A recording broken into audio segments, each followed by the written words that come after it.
प्यार जब सर चढ़कर बोलने लगे तो वह प्यार नहीं बल्कि पागलपन होता है। जी हाँ, पागलपन होता है। और कहते हैं कि पागलपन इंसान से कुछ भी करा सकता है। कई लोग अपने प्यार को भूल नहीं पाते और फिर उन्हें बदला लेने की सनक चढ़ जाती है और यह सनक उन्हें हैवान बना देती है। लेकिन इस घटना में हैवानियत का शिकार बनी एक लड़की, वो लड़की जो शायद इस हत्यारे को ठीक से जानती भी नहीं थी, पहचानती भी नहीं थी। 23 जुलाई को बेंगलुरु के एक गर्ल्स पीजी में एक लड़का घुसता है। कुछ समय तक वह लड़का बाहर पीजी के कॉरिडोर में घूमता है। उसके हाथ में एक प्लास्टिक का बैग था। कुछ देर तक वह कॉरिडोर में घूमने के बाद लड़का दरवाजे पर दस्तक देता है। कृति दरवाजा खोलती है, लड़का अंदर घुस जाता है। फिर क्या था, कमरे के अंदर क्या हुआ किसी को नहीं पता चलता। लेकिन कुछ देर बाद ही लड़का कृति को घसीटता हुआ बाहर लाता है। कृति चिल्लाती है और बचने के लिए हाथों पैरों को पटकती है, लेकिन लड़का हैवानियत से उसके गले पर बार बार वार करता रहता है। कृति नीचे गिर जाती है और लड़का फिर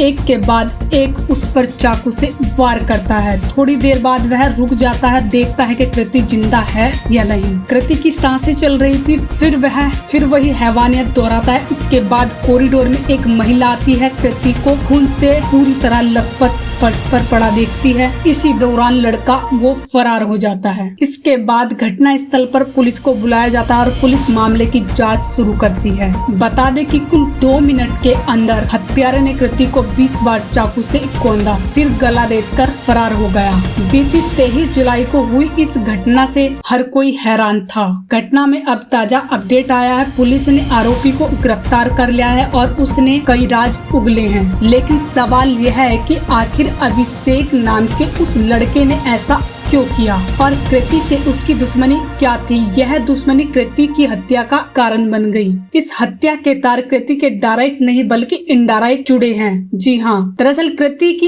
एक रूममेट थी जिसका वह बॉयफ्रेंड था अभिषेक और उसकी गर्लफ्रेंड के बीच नौकरी ना होने और पैसे की कमी को लेकर अक्सर विवाद रहता था और यह विवाद कई बार झगड़ों में बदल जाता था। बताया जाता है कि अभिषेक ने अपनी नौकरी भी छोड़ दी थी। दोनों के बीच झगड़े ज्यादा होने लगे थे तो कृति इस बीच इन्वॉल्व हुई और अपनी रूममेट का सहारा बनी। जैसे एक दोस्त दूसरे दोस्त की मदद करता है, कृति बस साफ नीति से अपनी दोस्त की मदद कर रही थी। लेकिन उसे क्या पता था अपनी दोस्त की मदद के चक्कर में वह एक दिन अपनी जान गंवा देगी। जब दोनों के बीच ज्यादा झगड़े बढ़ गए तो कृति ने अपनी दोस्त को उससे दूर रहने की सलाह दी। अपने बॉयफ्रेंड को इग्नोर करने लगी और उससे बातें भी कम करने लगी। इसी दौरान कृति ने अपनी दोस्त का रूम भी चेंज करा दिया, मतलब पीजी चेंज करा दिया। अब वो पल आ गया कि दोनों के बीच बातचीत एकदम बंद हो गई। अभिषेक का अपनी गर्लफ्रेंड से ब्रेकअप हो गया और यह कृति की मौत का कारण बन गया। भोपाल की पुलिस के मुताबिक अभिषेक को कृति का इंटरफेयर बीच में अच्छा नहीं लगा क्योंकि कृति की वजह से दोनों का ब्रेकअप हो गया था।